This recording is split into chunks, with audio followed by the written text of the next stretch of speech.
Welcome to the Get Fit with Jodelle podcast. I'm, as usual, Jodelle. And what if you're looking for some natural energy and you really need to harness it, but you're not sure how? Because we could all use a little bit more energy in today's world.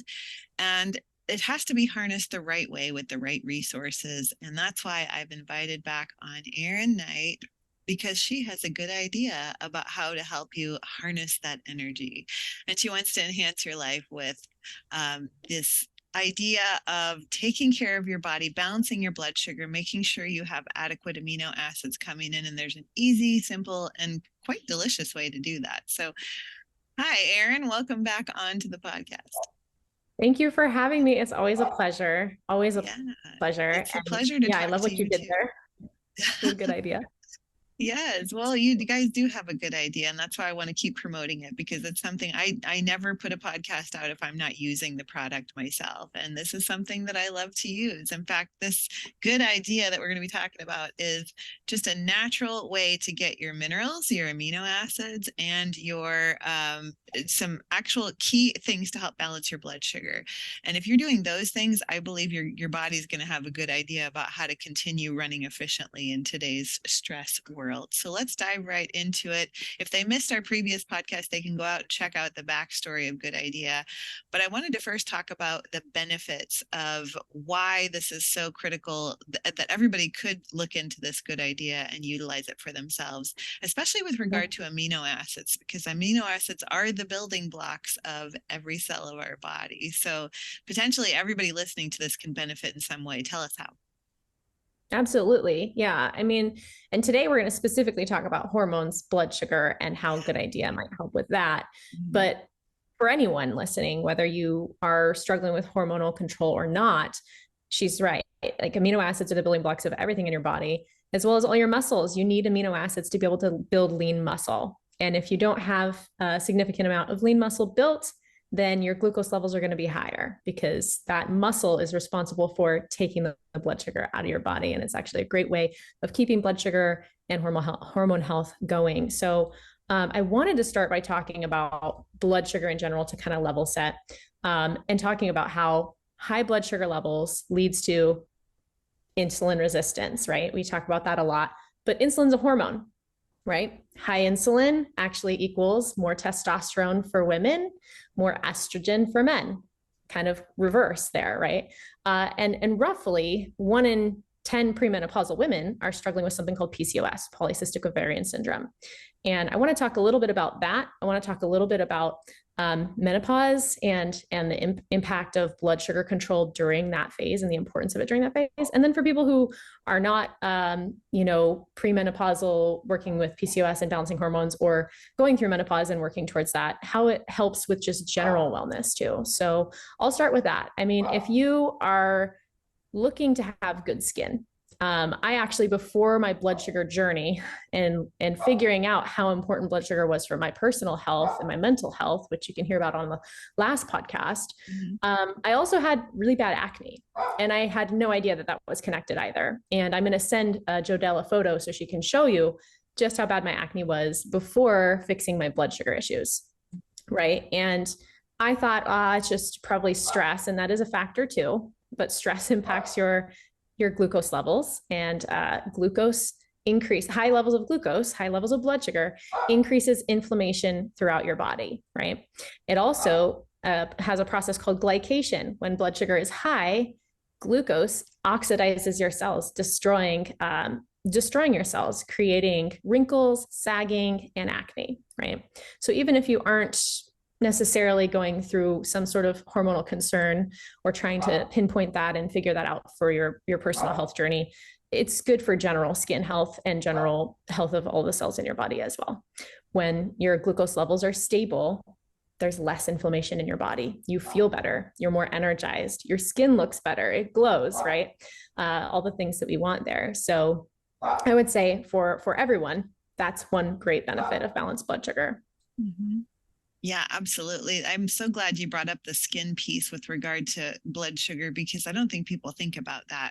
I don't think, they think about like, oh, I don't want to become diabetic, or I don't want weight issues with too much of the fat storing insulin, or I don't want, any number of things that blood sugar is controlled. But skin, they don't always think about that. But it is so imperative to not aging as quickly. And you'll see that in people that are diabetics.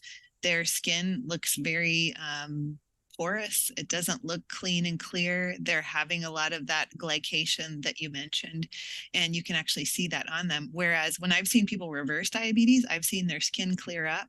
I've seen their skin look younger, and maybe even some wrinkles go away. So there is a big piece when it comes to blood sugar and skin.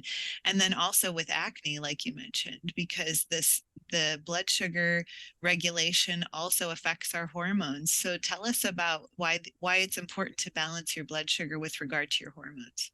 Absolutely. So blood sugar, it's sort of, we think of sometimes health as like, if I do this, then I'll get that result. And it's a linear perspective, right? Like if I put this topical cream on, it's going to make my skin better. When really there's so much under the surface that's like impacting our skin health, right? And those things are often bidirectional. So with glucose specifically, with blood sugar, when your blood sugar is high, it spikes insulin, which is a hormone. And when insulin's high, it spikes androgens in the body.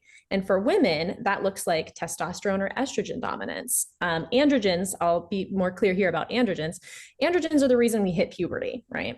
Androgens play a major part in our reproductive growth, but also in our overall health, right? Now, both genders produce androgens, men specifically. I mean, testosterone is one of those.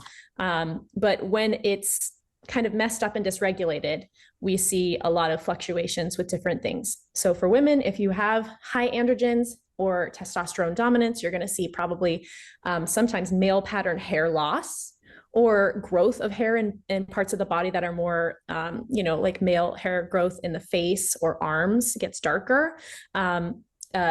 You'll see more acne, oilier skin, lower sex binding hormone globulin. That also has a bidirectional loop with creating more problems with the hormones, when that's low.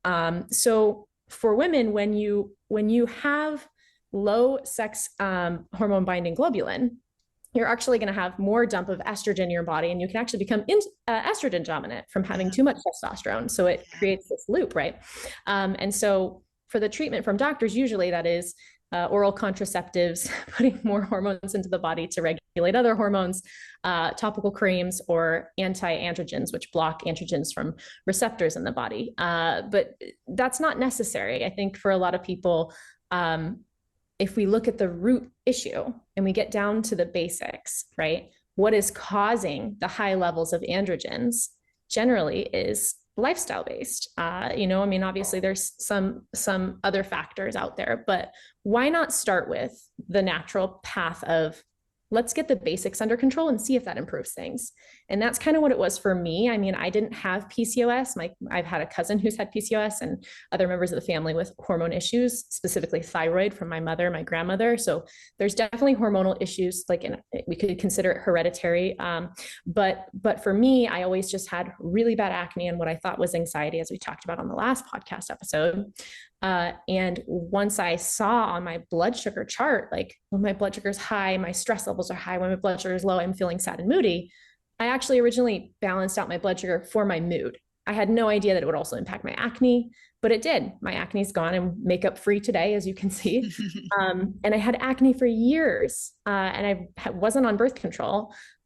So I know some doctors say, here, take this birth control, will actually help you with acne.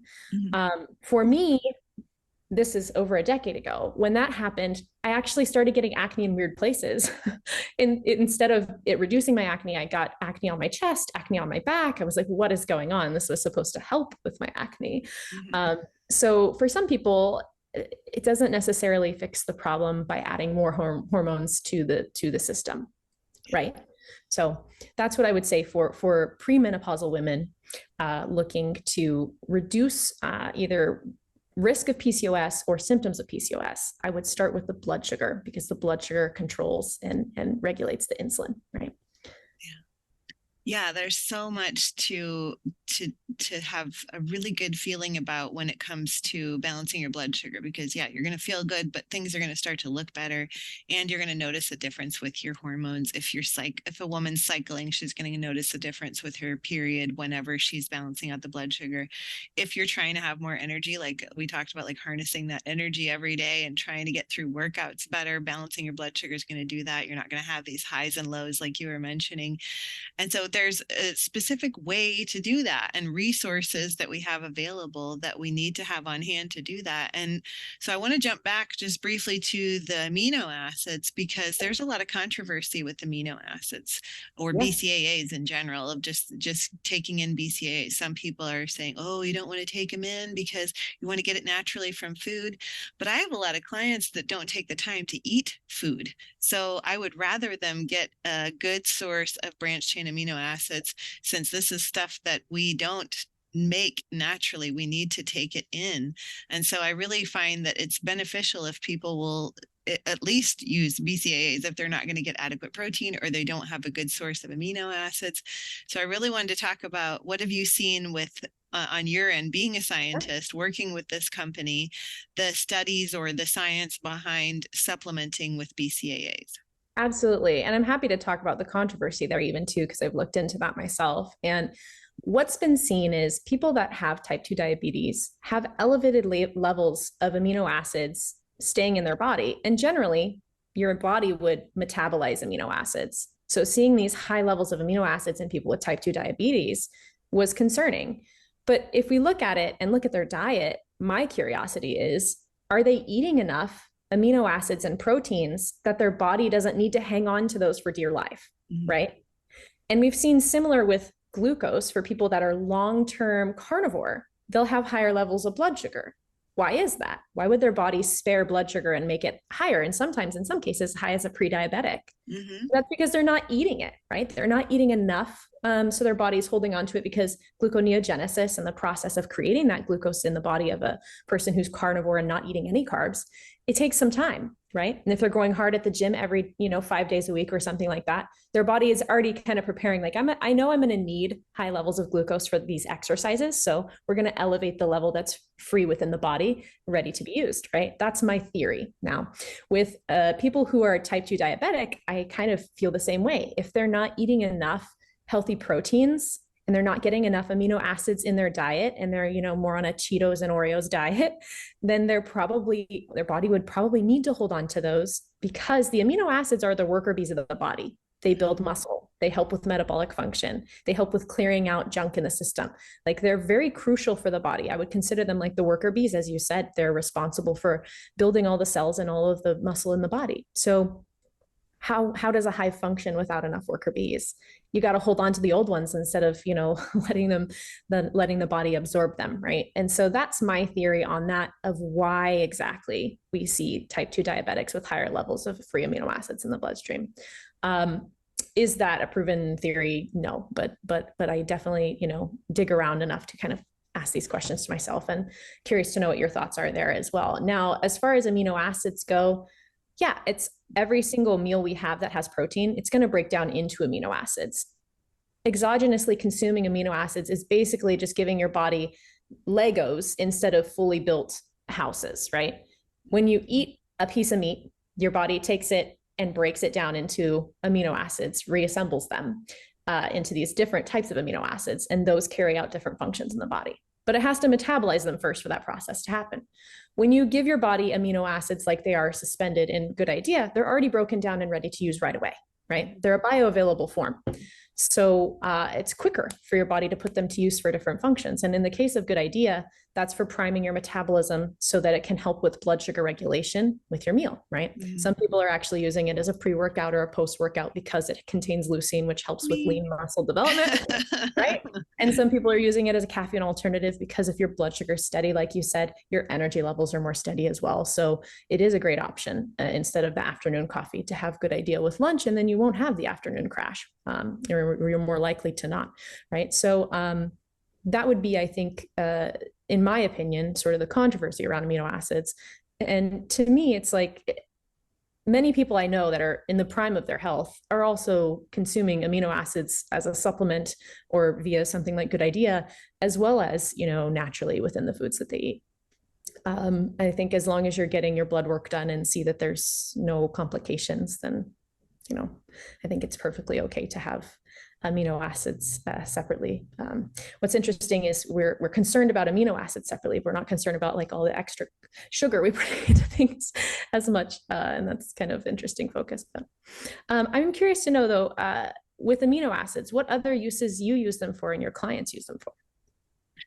Well, I'm so glad you asked that because number one, I do love using this Good Idea. Plus, it's sparkly. So for those listening and they're not looking, we're holding a can of this Good Idea that contains amino acids and minerals, which we're going to talk about pretty soon because another couple were just added that weren't in the first batch, which blew my mind. I was so excited to see it. But this is something that I love to do as a pre-workout along with something called C60. Those two things are my superpower lifting heavy things workout buddies, so I always have those on hand. But because I don't always like to eat first thing in the morning if my workout's first thing in the morning, and so this is a way that I can give myself amino acids to make sure I'm not going to go catabolic and break down my own tissue while I'm trying to rebuild this tissue. So that's one thing that I personally use it for. But in my clients, like I said, I have a lot of people that are like, I see that you want me to eat like every 2 to 3 hours, but I just can't do that. Is there a way I can just get something in really quickly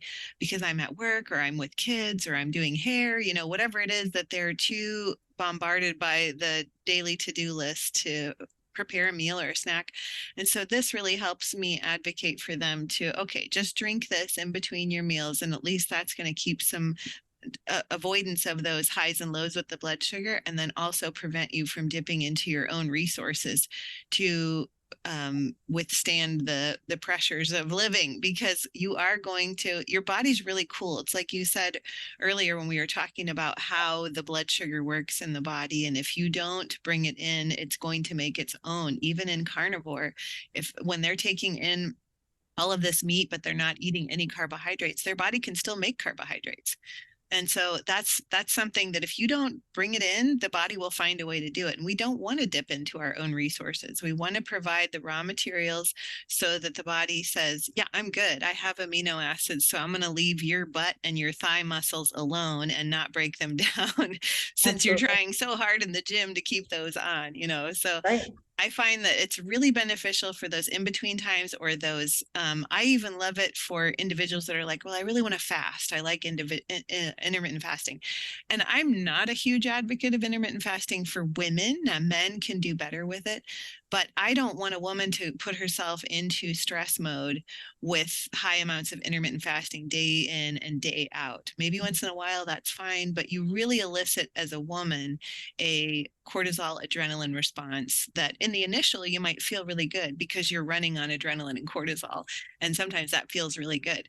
But in the long term can actually cause thyroid issues and adrenal issues and sleep issues in women. So this is actually a way that I can go, okay, if you're not going to eat anything, at least take in some BCAAs, which of course the controversy there is people are like, well, then you're not fasting because you're bringing in some sort of amino acid, like a protein. And that's fine. That's my point, is like you can fast from other things, but still give your body the raw materials so you don't have to break down muscle. So fasting doesn't have to be water fasting. It could be macronutrient fasting, but yet you're still bringing in amino acids. So I don't know if you've had any experience with other people that are trying Good Idea that might speak to that as well. Yeah, no, I loved so much of what you said there. And it's energizing to talk about this stuff, isn't it? I mean, when you were talking about, first off, exogenous things, our body can create glucose, right? That's sugar. Our body can't create amino acids, especially the essential amino acids. They're called essential and non-essential amino acids. Non-essential the body can create, essential the body has to have, or it's going to degrade your muscle, right? We know that's true. So if you're not taking it in, then you're breaking yourself down. So those are, some of the BCAAs, and we've got other amino acids that are essential within Good Idea. Additionally, the chromium, it's an essential mineral your body can't create on its own either. So those are things you have to consume through diet. You can't kind of work your way around consuming amino acids. You must, it's a must. And then what you said about fasting is interesting because yes, if you're looking for, it depends on the goal of the fast, right? If you're looking for autophagy, which is a cellular cleanup, we know amino acids spike mTOR, and mTOR stops autophagy, right? When that happens. But if you're looking for a fast for weight loss, if you're looking for a fast for resetting your insulin levels, you don't need to be after autophagy and avoiding amino acids for that. Actually, Kristen Rowell, who's a bodybuilder, she does fasting with amino acids, with good idea, with minerals. And she was able to, in I think it was a 3 or a 4 day fast, gain 2 pounds of lean muscle and lose a percentage of body fat. Nice. And she was consuming amino acids. That was keeping her going. I think she was also maybe having a little bit of ghee in there, but for the most part, not eating foods, just some powders and some like exogenous supporters for her goal. And she was able to not only stave off muscle loss, which when you're doing an autophagy diet, you're not supplementing amino acids, you probably are going to lose some muscle. And I think people that have done that long extended fasting without consuming any sort of protein or amino acids on a regular basis have found that it's very hard to continue to build muscle, because you're constantly either eating your own muscle and then rebuilding the muscle and eating your own muscle. So, if you're looking for autophagy and cellular cleanup, that's great. But for most people, I think they're usually looking for a reset of their metabolism, like their metabolic health and weight loss. That's what a lot of people are looking for. So in that case, supplementing amino acids is absolutely a must if you're trying to do that. Yeah, that's what I would say there is it depends on your goal. So figuring out what your goal is for your fast, and then figuring out what the rules are for that in regards to what impacts what. And that's why working with you for coaching is going to be really helpful for a lot of people, because it is very confusing. All of these pathways within the body, they're so very confusing. And so, working with a coach that knows better and how to direct that based on your goals is really helpful as well.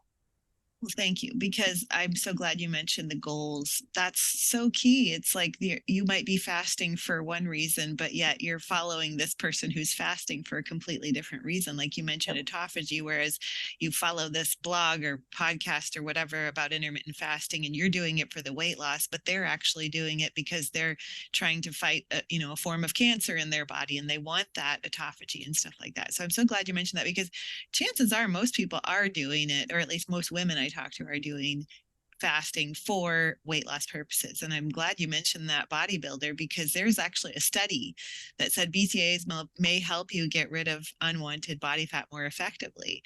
Competitive wrestlers consuming a high protein, calorie restricted diet supplemented with BCAAs, they lost 3.5 pounds more than those given a soy protein supplement over a 19-day study. So they lost, I don't know exactly how much the study was that they lost in total, but it was more weight than somebody just on a protein powder. So this is an easier way to get it in, and it's more effective. But also the issue with that a lot of people have is, do BCAAs affect your blood sugar? Because there's controversy on that too, such as you take it in, and this is a form of amino acid that, as we know, gluconeogenesis is making new sugar from amino acids. So have you seen any evidence on that, or if it's done in the proper form, like in this case, along with minerals, is it going to be more bioavailable as just utilizing it as a building block versus affecting the blood sugar? Well, I think that's a brilliant question. I think the mechanism is not really fully understood. I mean, we can assume based on the parameters that are studied what is happening as far as the mechanism within the body, but we can't see yet as humans on a cellular level what exactly is happening with the cell, right? So with amino acids, it's thought that they slow gastric emptying, similar to like apple cider vinegar as a good comparison there. But also that they help with making insulin more efficient at the work that it does. Now, that could mean that it's priming, in regards to how good idea works, priming your metabolism ahead of your meal. It's getting insulin going, but not overreacting. Because when amino acids or a protein triggers insulin, it doesn't have as giant of a spike of an insulin response as if you have a carb that triggers insulin, which is where the theory of meal order, comes in, of people eating, it could basically is eating 2 meals by the exact same meal, but one meal you eat the bread first, and then you eat, the salad and the meat, and the other one you eat either the salad or the meat first and the bread last, they'll have totally different blood sugar results. And that's probably because, first off, the carbs break down quickly, but then insulin sees blood sugar rise quickly from the carbs and then overdoes it. And then you see a crash and then you're craving again. So amino acids are known to trigger insulin a lot less than carbohydrates would. But yeah, as far as exactly what's going on, we don't really know that. There's different theories out there, though, for sure. Well, but I think with just some anecdotal things we talked about on the last podcast, we can definitely see that people that consume, like one of Good Ideas recommendations is to consume it with a meal, not even in between meals, but mainly with a meal. But I've had good evidence just consuming it at any time of day, even if you're fasted. But with the meal, it actually can help regulate that. And part of the reason is it's not just BCAAs. Like you mentioned, it's got minerals in there that help balance the blood sugar. And one of them that was just recently added, which I was super excited when I saw, because I took a step back when I got the cans this time around. I was like, wait a second, I don't remember it having potassium in it the first time that I got an order. And this time it did. And I'm like, potassium, that's like one of my favorites, because there is so little talked about in the world of blood sugar and how potassium helps with the idea of balancing out the blood sugar in the body, and with regard to balancing pH and fluids and being depleted by too much water. If people are hydrating too much, you deplete your potassium, which is a mineral that balances blood sugar. It helps the liver with the whole regulation of hormones. So it goes back to that hormone piece, and it needs to be in balance with that sodium potassium ratio that a lot of people will hear about with hair mineral analysis, the sodium pump in the cell, which is like this little heartbeat of getting minerals in and out of the cell. If it's working efficiently, then people are going to feel good. That's that harnessing that energy. But if they're not, they're going to have weak legs walking upstairs. They're going to cry really easy and be emotional. They're going to wake in the night and feel like heart palpitations and issues going back to sleep and feeling like high alert and panic almost. Potassium can, if that's out of balance, you're going to feel stuff like that. So it even balances blood pressure. So if somebody's on high blood pressure medication, is it that there's too much stress in your life, or could you actually just be potassium deficient? So long story short, I was super excited to see that there's potassium in there. And tell me about that. Tell me about why you added the potassium. Yeah, so the US brand has had the potassium and the zinc, but the Swedish original did not. And the reason first, we added it because electrolytes are so important to hydration, but also, they help with taste a little bit too. And we went with a more, like you brought up pH, we went with a more alkaline for a sparkling beverage. Like we are one of the more alkalines, like I think the LaCroix is like in the 2s and we're like in the 4s. So it's definitely different in regards to flavor profile. I'm sure you've noticed it. It seems like it's sweeter on the tongue when it's not sweetened at all. There's zero sweetener, but it's because there's less acidity to it. But the potassium addition, obviously, like you mentioned, there's so many benefits to these electrolytes. And then zinc specifically was for immunity, but also we know that zinc can help with insulin sensitivity because it helps with the insulin receptors on the cell. So that's something that is, I think, noteworthy that could be tested further in the addition to the original formula, which is the amino acids and the chromium picolinate that are in Good Idea. Mm-hmm. Yeah, 98% of adults consume too little potassium. And I see it in my practice. Like they're talking about their feeling of angst and they're waking up in the night and they're having muscle spasms and all these different things. And I'm like, okay, we just got to work on your potassium. And it's that simple. It's of just getting enough. And the best potassium sources are, meat, seafoods, fruits, and vegetables. But because people aren't always eating enough or eating as appropriately as they should, it's a really good idea to get some other sources in. And as a yes, I'm a nutritionist, but I'm also a personal trainer. I'm constantly trying to get clients to have both BCAAs and electrolytes in one product. And that's kind of hard to find. You wouldn't think that it would be hard to find in the supplement world today, but in the right ratios, like you don't want too much zinc on an empty stomach or you're going to feel it. You're going to be so nauseated. You don't get that with this. No. And you want that perfect blend of minerals too, because like that sodium to potassium ratio that we talk about, like with hair mineral analysis, that's what they call your vitality and stress ratio. It's how vital you are versus how stressed your body is. So if the sodium pump is working well, you're more vital. You're actually going to be anti-aging and feeling a lot better.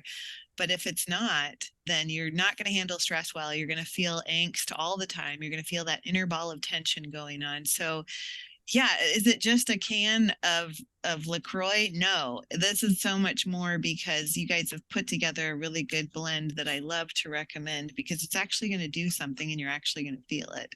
So talk to me about how I know we touched on just briefly the menopause aspect. We talked about PCOS, but you were mentioning hormones and how that helps balance blood sugar in women of menopause, because that's one of the major issues behind hot flashes and night sweats is the imbalance of blood glucose. So can you tell me about that?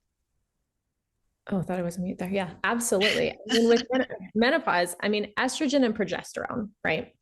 When we go through menopause, those start to fluctuate. And when those start to fluctuate, our glucose levels start to fluctuate. And when our glucose levels start to fluctuate, our weight starts to fluctuate. All of these things are connected, right? And so if you balance your blood sugar levels, you are going to see reduced night sweats, reduced hot flashes, reduced fluctuations in weight, which is, I think, one of the biggest things women struggle with is that like it's out of their control. They feel like they're on this roller coaster of like, my body is just not what it was and it's going berserk. But menopause can cause fluctuations in your blood sugar level, which then increases all of these other symptoms, right? Mm-hmm. So keeping blood sugar under control can help with keeping the weight off and keeping your body's senses more stable, the homeostasis of the sweating and the waking in the night and hot flashes. So yeah, a lot of my clients in menopause are saying, oh, I'm having hot flashes in the night. Well, what do you drink in the evening? Oh, a couple glasses of red wine. I'm like, well, could we switch to something else that's a little fizzy and a little nicer on your blood sugar, such as this? Because, the red wine is going to be a major trigger for creating that estrogen dominance. Even in menopause, women don't realize that you can become estrogen dominant. And just because the estrogen drops off after menopause doesn't mean it drops off to a safe level. It actually could stay elevated in a lot of women because the progesterone ratio also drops off so immensely. And so when those two in tandem are just lower than they need to be, it still means one is higher, like that estrogen is still going to be too dominant. And we have to balance that out. And the really big recipe for balancing it out is balancing out the blood sugar. So yeah, I'm so glad that you're touching on all these because it's more than just a drink in a can. That it's the thing I love about the drink in the can is the convenience factor, because I'm sure you being a working woman and a lot of the people listening, I don't have time for getting my electrolytes in and getting my minerals in and getting my protein in. I need a way that I can do it when I'm on the go. And as much as I love people to be able to be at home and cook home cooked meals, we just don't live in the modern society that allows that convenience all the time.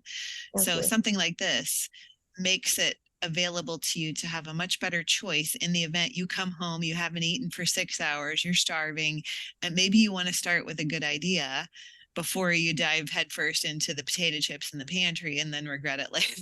So, or maybe you have the good idea and you're not craving them as much because there you go, getting more amino acids. There's a thing about that too with high protein and satiety. Like we see it, like if you're prioritizing your protein in your diet, you're going to be snacking less. Similarly, the amino acids and good idea and chromium. Chromium's been seen to reduce cravings as well. And I think for a lot of people, it's hard to, as you said, when you're on the go, it's hard to know exactly which factors are impacting what, right? We're like, oh, I'm stressed, I'm grabbing some potato chips. Well, it could be actually that you just haven't had enough protein throughout the day and your body is like, hey, I need something to eat. Uh, and then you're reaching for potato chips because at this point you're so low on energy that that's the best thing. So I honestly think you were saying something about hormones in regards to protein earlier. Mm-hmm. And it made me think when you were talking about the study that compared soy, that, soy is in another way, can also mess with estrogen levels and Absolutely. that as well. So when you're reaching for a protein powder or an amino acid or something like that, going for something like a good idea instead of something that's soy based may also help with hormone stability because it's not further impacting those hormones. And then when it comes to the proteins, for me at least, I protein load in the morning. It's kind of crazy, but I usually have about 60 to 70 grams of protein before I start my working day because, like you said, I'm really busy. And a lot of people may be doing only 30 grams, because there's conflicting research about that saying like your body can only really utilize 30 grams. But for my body specifically, I find that if I have high protein in the morning, the rest of my day, I am not very hungry, and something like Good Idea works wonders too in regards to what you said about alcohol. We don't realize a lot of the times how much alcohol impacts our blood sugar and our insulin. Mm-hmm. But I think it's 1 to 2 drinks with alcohol can actually spike your blood sugar at first, but after the second drink, it'll reduce your blood sugar because now your body is processing in the liver the alcohol. It can't utilize your glycogen stores, which is your stored glucose, your stored blood sugar that's in your liver. So your heart rate, if you wear an Oura ring or track your sleep, you'll see if you have a couple of drinks in a night, that whole night, your heart rate's probably going to be elevated. You're probably not going to get as much deep sleep, restorative sleep that your body needs. And then you're going to see that with your blood sugar, if you're monitoring that as well, your blood sugar either dips really low because it's not able to utilize the glycogen stores that it would rely on while you're sleeping to keep your blood sugar stable while you're sleeping, because it's processing the alcohol, or you're going to see elevated blood sugar the next morning throughout the next day, probably. So alcohol, definitely big impact on blood sugar. I am curious though about alcohol's impact on hormone health because I haven't really looked into that too much, but definitely I have on myself studied it, on my fiance also, who was a pre-diabetic and is now in remission after monitoring his blood sugar for some time, have seen the impact of alcohol specifically on blood sugar and sleep health. So that's fantastic. And going back to what you mentioned about eating a big bolus of protein in the morning, I think that's really smart. In fact, one of my protocols for leptin resistant, like if your leptin is low and your body's resistant to leptin, or your body's just not getting the signal, the brain's just not hearing, I'm full, I'm satisfied. One of the best ways to remedy that is with a large bolus of protein first thing in the morning to kind of flood the body with amino acids and kind of reawaken the leptin response. And so, yeah, I think that's great. That's what I love about being a nutritionist is like every body is going to benefit in a bio-individual way from one thing that works for one person versus another. Because I have other clients that start their day with fruit all morning, and then their lunch and their dinner is more of a protein focus. So they can kind of clean house and eliminate in the morning and take in all those enzymes and minerals. And then as the day goes on, they reassimilate new nutrients like laying down the bricks and stuff like that. So everybody's different, but if it's something that you definitely feel a difference, then that's what I love to hone in on. And I'm sure that you could talk at length now about how to utilize the Good Idea within a meal, regardless of how somebody's eating. They can see blood sugar benefits, because I love that Good Idea kind of has a protocol about like, start it at this time before your meal and then finish it at this time. So talk about that a little bit. Yeah, absolutely. And I like what you said about by individuality too. I mean, there are studies showing identical twins react differently to foods and diets. So what does that mean for the rest of us? But as far as Good Idea goes, when you drink it with a meal, if you're using it for better blood sugar, for metabolic health, and energy, you're going to want to drink a third of the can before your meal, just a couple minutes before, 3 to 5 minutes before, drink that third, and then finish the rest with your meal. And you're going to feel no after meal crash. And of course, we're recommending eat a balanced meal, no afternoon crash, and then also more energy and better blood sugar values. I mean, our studies showed an average of 25% reduction in postprandial glucose when you drink Good Idea with the meal. And that was without it containing the potassium and the zinc, which, you know, we've talked about have merit for helping with insulin sensitivity and blood sugar as well. If you are going to eat something like fruit just by itself, just drink the whole Good Idea beforehand. That's right. Get the amino acids in, and then if you're going to have something that's carbs without any protein attached to it there, then just drink the whole can. Now, if you're drinking Good Idea for lean muscle, and we know leucine specifically is very big in right now in the community, people are really dialing into like how important leucine is. Good Idea contains leucine, and it helps with building lean muscle. So some people are drinking this before they work out. Some people are drinking it after they work out. We didn't do clinical trials on that because it wasn't the original thought behind the drink, but we are hearing people do that and are loving the fact that, first off, like you said, it's hard to find an amino acid powder with minerals, is what you said. It's also hard to find an amino acid powder without a bunch of sweeteners and junk in it. Yeah, no kidding. In general. Yeah, and one that's already ready to drink. It's also, unless you're getting like a Bang energy drink, which comes with a list of other things in it, you're probably not going to find something as clean as this without any of the junk, and just truly what your body needs and nothing more. Right. And it's not the only drink. Obviously, there's other functional drinks out there that are for different purpose. But in regards to having clean aminos, and also a mealtime beverage that helps support better blood sugar numbers and insulin sensitivity, this is really it. So, yeah. And like I recently had a client who's like, can you put a supplement for some electrolytes in my full script, but I can't have any sweeteners because this doctor I'm working with doesn't want me to have any thing to stimulate me in between meals. And so she wanted specifically something that was just, I have breakfast and I have something in between to balance out my blood sugar and get my electrolytes, but then I have nothing, no food until lunch. And I was like, yes, I actually do. So that's where this came in, because it is just that. There's no stevia, there's no monk fruit, there's no artificial sweeteners, but you are actually getting a slight sweet taste that's really nice. And the bubbles are refreshing too. I've always been a bubble lover. So lastly, before we wrap up, I did want to touch on just chromium piece once more, because back in the day when I was doing bodybuilding, that was what I called the fat loss mineral. So it not only does it balance blood sugar, but you're going to see it in a lot of like stacks on fat burners and just different compounds that bodybuilders and figure competitors use. And that's because it does have the potential to help you burn fat. So I love that this drink is also something that, yes, it's going to curb cravings, calm appetite, balance blood sugar. But on top of that, with the BCAAs and the chromium, you may actually see a little weight loss from it, like we were talking earlier. Yeah.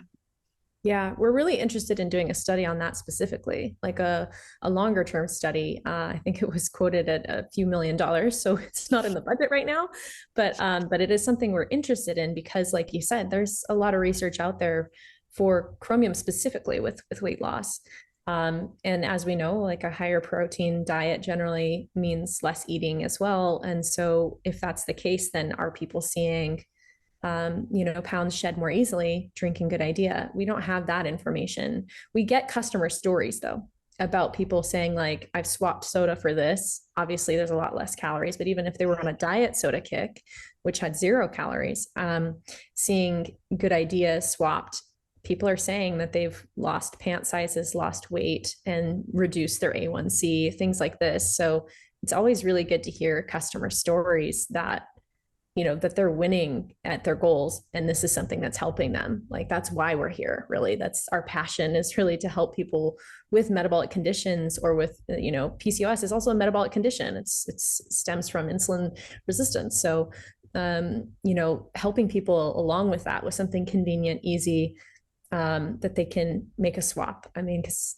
putting some apple cider vinegar in your purse to whip out at a wedding, maybe not the best thing to do. And maybe you'd be the least favorite guest at that wedding party based on the smells you're bringing about. But Right. a good idea is an easy swap, and it's something you can socially bring into a situation or a dinner party or something without it being too taboo. I mean, people bring hard alcohol or beers with them to things. You don't have to drink that. You could drink something that's also good for you, and that could be a celebratory beverage for you as well. So. Yeah, I love that.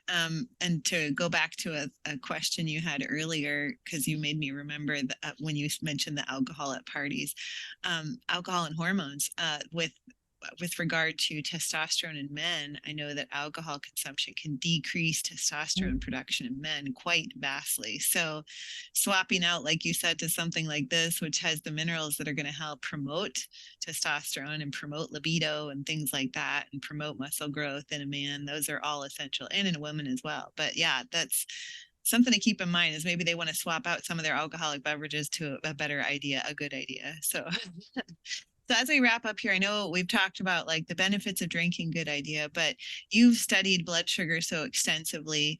What are, maybe outside of trying this for themselves, what are the 3 biggest needle movers you've seen with your own blood sugar journey that maybe you could offer to somebody else? Yeah, exercise. That would be my number one.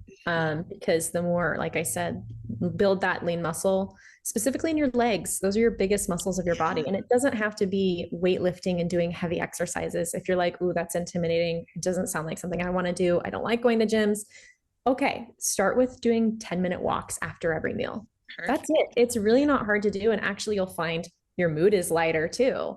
Getting some vitamin D, which has also been studied for specifically menopause, helps as well. And so I would say moving the body in an enjoyable way, whether that's weightlifting or not, but resistance specifically, resistance training has been shown to significantly improve hormone health as well as blood sugar and insulin. And then I would say also sleep and stress. Those are the 3. It would be first, obviously exercise, then sleep and stress, and then third, diet and prioritizing protein, which we touched on too. Very good. I love it. Yeah, I think you have a nutritionist in the making in your future there. So and then as always, last time we were together, I asked you my favorite question, which is Audrey Hepburn has her famous quote, I believe that every day should have at least one exquisite moment. What's your exquisite moment today, Eryn? Oh, this is my exquisite moment today. Are you kidding me? It's always so good to talk to you. I would say on my day-to-day, my exquisite moment is either standing barefoot in my backyard with my chickens in the sunshine, like today is a very sunny day, so that's a good day for that. Or time with family. So to me, anytime with someone that's quality time, talking about your passions or sharing ideas is always an exquisite moment. So yes, social creatures. We need our village to keep encouraging each other. So I appreciate you being part of my village today and being on the podcast. And hopefully my listeners will check out the Good Idea. I'm going to have the links and a promo code they can use for Good Idea. But if they want to learn specifically or reach out to you, can they do that? Is there a way to find you? Yeah, they can reach out to me. My direct email is hello@erynknight.com. I'll send that to you so you can put that for them as well. Okay. Otherwise, email info@goodidea.us for information on Good Idea. Mm-hmm. Awesome. Well, keep up the good work with Good Idea. You're doing a great thing, and it's something that I'm happy to continue to promote because I see the difference with it. So thank you. Always a pleasure, and thank you so much. Yeah, we'll do it again soon. Bye for now. Bye.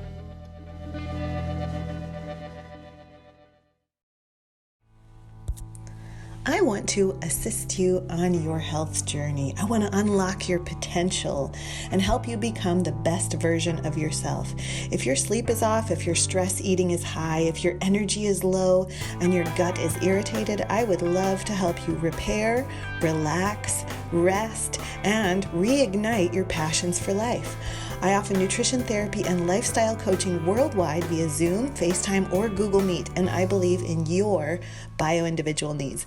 No two persons need the same protocol, so as a nutrition detective, I will ask you a slew of questions to get to the why of your health conditions and provide solutions, tips, recommendations to fit your unique needs and your lifestyle. So if you're ready to get fit with Jodelle, just give me an email quickly. It's getfitwithjodelle@gmail.com. You can find that in the link to the show notes. And let's get you on the path to feeling your most optimal self. So you're dealing with late night sugar cravings, are you? Well, you're not alone. A lot of people are, and it's because of all the blue light stimulation after the sun goes down. Did you know that blue light can actually make you crave carbs after the sun goes down due to the stress from releasing cortisol? It's telling your brain this is noon, and yet we've already had a noon today. So release cortisol because we don't know why there's so much blue light now that the sun has gone down. So a really easy fix to help your body stave off those sugar cravings and feel more optimal is with blue light blocking glasses. Now I have the day blockers on to where when I'm on my computer during the day, I can block any excessive blue light that I don't need. The sun gives us the perfect amount of blue light, but sometimes our devices have excessive amounts, and that can lead to chronic sleepless nights, and it can lead to a little bit more cravings for sweets and carbohydrates than we're used to.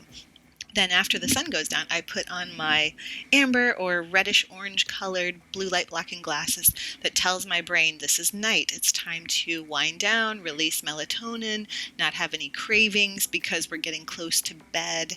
So just by getting your light right, you can actually get your cravings right. So I want you to go to Swanwick Sleep. The link is in the show notes, and you're going to use my code FITFOR10. That's FITFOR, the number 10, and save 10% off your purchase of blue light blocking glasses, either day or night, whatever it is that you need. But I highly recommend at least starting with the nighttime ones to end those sugar cravings or those little pesky, like I need to snicky snack at night cravings. They also have incredible anti-blue light bulbs for your home lights, as well as an anti-blue light night light. If you have children or you yourself like to have night lights in the house, this doesn't emit any blue light. It's dimmable. It can be brighter or dimmer. And it's wonderful to help children prevent myopia, because if children are exposed to blue light after the sun goes down at a very young age, they can start to develop the risk for myopia or nearsightedness. And there's published studies that show this. So make sure that you check out the link in the show notes and use my code FITFOR10 to save yourself 10% off of either the glasses or the bulbs or the blue anti-blue light night light, or all of the above, because in any world, when we get our light right, we're going to get our bodies right.